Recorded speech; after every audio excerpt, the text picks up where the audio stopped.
जरा सोचो, अगर आपके लिए टाइम स्लो चलने लग जाए तो आप क्या क्या कारनामे कर सकते हैं। कुछ ऐसा ही होता है जैंग बू के साथ। तो कहानी की शुरुआत एक सीसीटीवी कंट्रोल सेंटर को दिखाते हुए होती है, जहां दो औरतें एक यंग न्यू वर्कर के बारे में बात कर रही होती हैं, जो बंद कमरे में भी धूप का चश्मा पहने बैठा था। तभी अचानक सबको एक कैमरे में दो चोर भागते हुए दिखाई देते हैं, जिसके बाद कर्मचारी अपने बॉस को इसके बारे में खबर देते हैं और वो तुरंत पुलिस को बुला लेता है। ऑफिस में हर कोई सीसीटीवी कैमरे पर उन चोरों को ट्रैक करता है, पर वो चोर जल्द ही सबकी नजरों से गायब हो जाते हैं। जब चोरों का कोई सुराग नहीं मिलता और सब निराश हो जाते हैं, तो चश्मे वाला वो नया कर्मचारी उन्हें एक क्लिप दिखाता है, जिसमें पता चलता है कि दोनों चोर एक गली में छुपे हुए थे। उसकी मदद से जल्द ही पुलिस उन्हें पकड़ लेती है। उस एम्प्लॉय का नाम यो जैंग बू था। उसकी आंखों की प्रॉब्लम ऐसी थी कि वो हर चीज को स्लो मोशन में देखता था। आंखों की इसी खराबी की वजह से उसने चोरों के तेज भागने के बावजूद भी उन्हें छिपते हुए देख लिया था। यहाँ सीन शिफ्ट होकर पास में चला जाता है और हम देखते हैं कि जैंग बू क्लास 5 का स्टूडेंट है।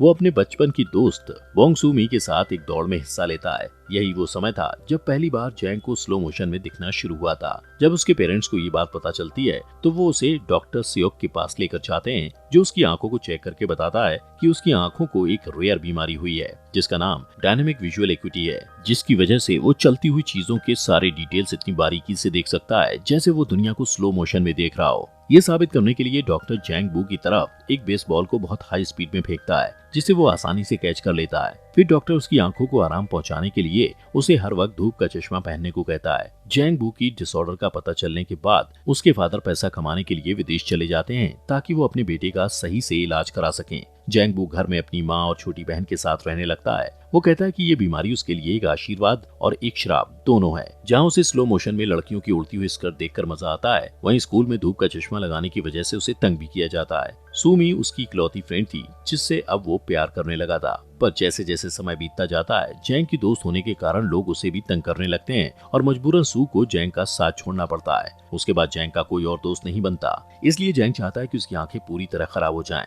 इसलिए वो हर वक्त टीवी देखता रहता है, लेकिन उसकी आंखें खराब नहीं होती, पर उसे सुपर हीरो वाले नाटक देखने की लत लग जाती है। वो सभी एक्टर्स को बारीकी से ऑब्जर्व करता है और उनके सारे दांव पेच सीख लेता है, पर प्रैक्टिस करने के लिए कभी बाहर नहीं जाता। उसके फादर पैसे बचाने के लिए छुट्टियों में भी नहीं आते। इसी तरह साल दर साल बीतने लगते हैं, पर एक दिन अचानक काम करते हुए एक्सीडेंट में उसके फादर की मौत हो जाती है और सब कुछ बर्बाद हो जाता है। उनकी मौत के बाद जैंग बू की लाइफ में कोई दूसरा मर्द नहीं बचा था। तब उसे डॉक्टर सियोक की याद आती है, तो वो उनसे मिलने के लिए जाता है। वो उसे अपने घर से बाहर निकलने और पैसा कमाकर अपने घर वालों की मदद करने की सलाह देते हैं। इसलिए जैंग बू सीसीटीवी कंट्रोल सेंटर में काम करने लगता है। यहाँ सीन शिफ्ट होकर फिर से प्रेजेंट में आ जाता है। वो खुद से बातें करता है कि उसे लोगों को स्क्रीन पर देखना अच्छा लगता है, क्योंकि इससे उसे उन ड्रामास की याद आ जाती है जिन्हें वो बचपन से देखा करता था। सिर्फ फर्क इतना था कि इस ड्रामे में सभी लोग मेन एक्टर्स थे। एक दिन उसका साथी वर्कर बियोंग सू उनके बॉस से जैंग के बिहेवियर के बारे में बातें करता है। वो कहता है कि जैंग बहुत चुपचाप रहता है और किसी से बात नहीं करता।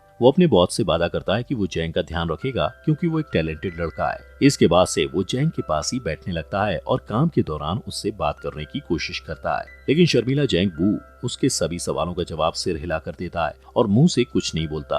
कैमरा मॉनिटर करते वक्त वो काउंट करता है कि एक निश्चित जगह पर पहुंचने में लोगों को कितने कदम चलने पड़ते हैं। ब्योंग सू को ये सब अजीब लगता है, पर वो कभी उससे इस बारे में नहीं पूछता है। जैंग बू से घुलने मिलने के लिए वो उससे पूछता है कि उसकी कोई गर्लफ्रेंड है या नहीं। इस सवाल से जैंग बू को सूमी की याद आ जाती है और अगले ही दिन वो उससे मिलने के लिए उसके घर चला जाता है। सूमी बड़ी होकर एक खूबसूरत औरत बन चुकी थी, पर उसे पैसों की दिक्कत थी। उसका कर्जदार उससे झगड़ता है और सू को कहता है कि वो अपना घर बेचकर उसका कर्ज चुका दे। जैंग बू उसे दूर से देखता है, पर पास जाकर बात करने की हिम्मत नहीं जुटा पाता है। उस दिन से वो हर रोज सू को कैमरे में देखने लगता है। वो उसके डेली रूटीन को याद कर लेता है। सूमी हर रात एक कॉफी शॉप में सोडा पीती है और जैंग भी यही करने लगता है। फिर वो नोटिस करता है कि सूमी रास्ते में पड़े एक बेकार सोफे को देखती है, तो अगले दिन वो सोफे को खींचकर कॉफी शॉप के सामने कर देता है, ताकि सूमी उस पर बैठ सके। रात में सूमी की नजर सोफे पर पड़ती है, पर वो ज्यादा ध्यान नहीं देती और उस पर बैठ जाती है। अगले दिन वो तेज बारिश की वजह से बस स्टॉप में फंस जाती है। जैंग उसे मॉनिटर पर देखकर ब्योंग के साथ उसकी हेल्प करने पहुंच जाता है। वो ड्रामास के हीरो की तरह उसके सिर पर छाता खोलकर उसे बारिश से बचाने की कोशिश करता है,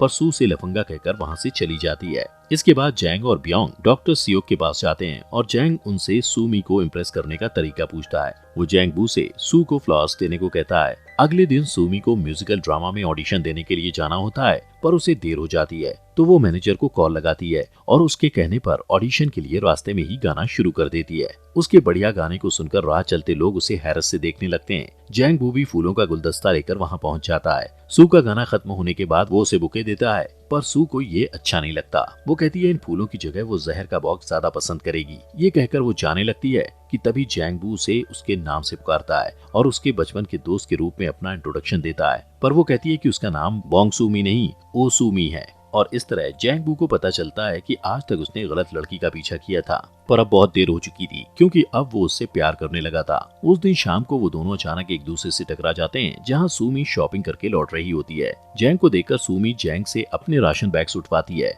फिर जब वो जाने लगता है तो वो उससे पूछती है कि वो बोंग सू मी को क्यों ढूंढ रहा है, तो वो कहता है कि वो बचपन से उसे चाहता है। दूसरे दिन ऑफिस में सीसीटीवी के मॉनिटर पर जैंग बू सूमी को किसी से फोन पर बात करते हुए देखता है। फोन करने वाला सूमी को बताता है कि वो म्यूजिकल ड्रामा में सिलेक्ट हो गई है। ये सुनकर सूमी रास्ते में ही खुशी से उछलने कूदने लगती है और नाचने लगती है और जैंग बू उसे स्क्रीन पर देखता रहता है। उस रात सूमी एक छोटे से रेस्टोरेंट में जश्न मनाने जाती है। जब वो देखती है कि जैंग बू बाहर खड़ा उसे देख रहा है तो वो उसे अंदर बुला लेती है। वो दोनों आपस में बातें करते हैं और सूमी उसे अपने गाने का स्क्रिप्ट दिखाती है और अपनी लाइंस गाकर प्रैक्टिस करती है। जैंग उसे बधाई देता है और उसे भी अपना टैलेंट दिखाता है। रेस्टोरेंट में मौजूद सभी लोग उस पर तेजी से स्पून फेंकते हैं और वो आसानी से कैच कर लेता है। अगले दिन जैंग बू सूमी के घर के पास चक्कर लगाते हुए अपने स्टेप्स काउंट करता है। ब्योंग सू मॉनिटर पर उसे ऐसा करते देख समझ जाता है कि वो रास्ते को याद करने की कोशिश कर रहा है। काम से लौटते वक्त सूमी देखती है कि जैंग बू उसका इंतजार कर रहा है। वो दोनों रास्ते पर अलग अलग टॉपिक्स पर बातें करते हैं और बातों बातों में सूमी को पता चलता है कि जैंग सीसीटीवी सेंटर में काम करता है और सारा दिन लोगों को देख सकता है। फिर वो दोनों उस कॉफी शॉप के सामने रुकते हैं जिसे सू अक्सर देखा करती थी। सूमी उसे बताती है कि उसे उस कैफे के ओनर पर क्रश है और ये भी कहती है कि उसके पास शानदार कार है। जैंग बू को कैफे ओनर से जलन होती है और वो काफी देर तक उसे घूरता रहता है। वो सू को इम्प्रेस करने के लिए उसे कार में घुमाने के लिए ले जाने का फैसला करता है और अपने ऑफिस में सबसे पूछता है कि किसी के पास कार है तो वो थोड़ी देर के लिए भाड़े पर दे दे ताकि वो सूमी को उसमें घुमा पाए, पर बदकिस्मती से किसी के पास कार नहीं होती है। अगले दिन घर लौटते वक्त सूमी को रास्ते में उसका कर्जदार मिल जाता है। वो उस पर चिल्लाता और धमकाता है कि अगर उसने उसका पैसा वापस नहीं किया तो वो उसे चोट भी पहुंचा सकता है, लेकिन जैंग बू और ब्योंग सही टाइम पर पहुंचकर सू को बचा लेते हैं। जब जैंग बू काम पर वापस आता है तो सूमी एक कैमरे के सामने खड़े होकर चिल्लाते हुए थैंक यू कहती है, क्योंकि उसे पता था कि सीसीटीवी कंट्रोल सेंटर में जैंग उसे देख रहा होगा। शाम को वो दोनों एक पार्क में मिलते हैं और काफी देर तक बातें करते हैं। जैंग बू उससे पूछता है कि अगर उसे कार मिल जाए तो वो क्या करेगी। इस पर सूमी कहती है कि वो रोज कार में बैठकर समंदर के किनारे जाया करेगी। जैंग बू को कार नहीं मिलती तो वो रोज एक लोकल बस में ट्रैवल करके उसके ड्राइवर से दोस्ती कर लेता है। उसने कैमरे पर उस ड्राइवर को रात के समय अकेले बेसबॉल खेलते हुए कई बार देखा था, इसलिए एक रात वो भी उसके साथ खेल में शामिल हो जाता है और बात बात में उसे अपने दिल की बात बताते हुए उससे अपनी हेल्प करने के लिए रिक्वेस्ट करता है और वो मान जाता है। अगले दिन ब्योंग सू बस ड्राइवर और जैंग बू सूमी को बस स्टॉप से पिक करके सी दिखाने के लिए ले जाते हैं। इसके लिए उन्हें बुसान जाना था। सूमी को खुश करने के लिए जैंग बू जो कुछ भी कर रहा था उससे इम्प्रेस होकर सूमी उसे पसंद करने लगती है, पर अचानक रास्ते में बॉर्डर पुलिस उनकी बस को रोक देते हैं और उस लोकल बस को दूसरे शहर में एंटर करने नहीं देते। सूमी गुस्से में पुलिस वालों से लड़ने लगती है, पर ब्योंग सू उसे शांत करता है। उनकी मेहनत बेकार हो जाती है और उन्हें सी देखे बिना वापस घर लौटना पड़ता है। सीन शिफ्ट होता है और जैंग बू का बॉस सबको बताता है कि शहर में औरतों को उठाने के केसेस बढ़ रहे हैं और उन्हें हर वक्त अलर्ट रहने की जरूरत है। ठीक उसी समय जैंग बू एक मॉनिटर पर सूमी को देखता है, पर वो तुरंत वहाँ से गायब हो जाती है।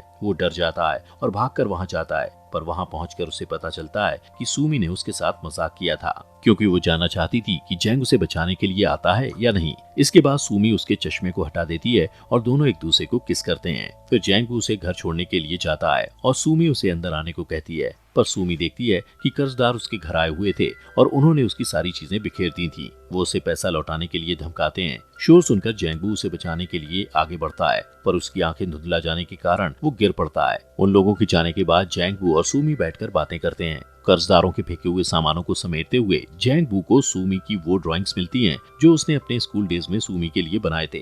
तब सूमी जैंग को बताती है कि वो नहीं चाहती थी कि जैंग बू उसे उसके बचपन वाले रूप में पहचाने, इसलिए उसने जैंग बू से अपनी असलियत छुपाई थी। जैंग बू ये सुनकर खामोश हो जाता है, जबकि सूमी मुस्कुराते हुए उन पेंटिंग्स को देखती रहती है। अगले दिन जैंग डॉक्टर सियोक के पास जाकर कहता है कि उसकी आंखें धुंधली हो गई हैं। डॉक्टर उसे बताता है कि उसकी बीमारी अब और बढ़ गई है, जिसकी वजह से बहुत जल्द उसकी आंखें पूरी तरह खराब हो जाएंगी। जैंगबू पहले से ही जानता था कि जल्दी वो अंधा होने वाला है, इसीलिए वो जहाँ भी जाता स्टेप काउंट्स कर लेता था ताकि पूरी तरह से अंधा हो जाने पर भी उसे दिक्कत ना हो। एक तरफ जहाँ जैंगबू अपनी खराब होती आंखों से परेशान था, वहीं दूसरी तरफ सूमी को अपने कर्जों की फिक्र थी, इसलिए वो अपना घर बेचकर सारे कर्जे चुका देती है। पर अब उसके पास रहने के लिए कोई जगह नहीं थी। जैंगबू स्क्रीन पर सूमी को अपने सामानों के बॉक्स के साथ एक दुकानदार से बात करते हुए देखता है कि अचानक उसके साथ काम करने वाली लेडी को एक दूसरे स्क्रीन पर कार को उसी एरिया में चक्कर काटते देख शक होता है। वो करीब से उस कार के नंबर प्लेट को देखती है और नोटिस करती है कि वो कार एक भागे हुए किडनैपर की थी।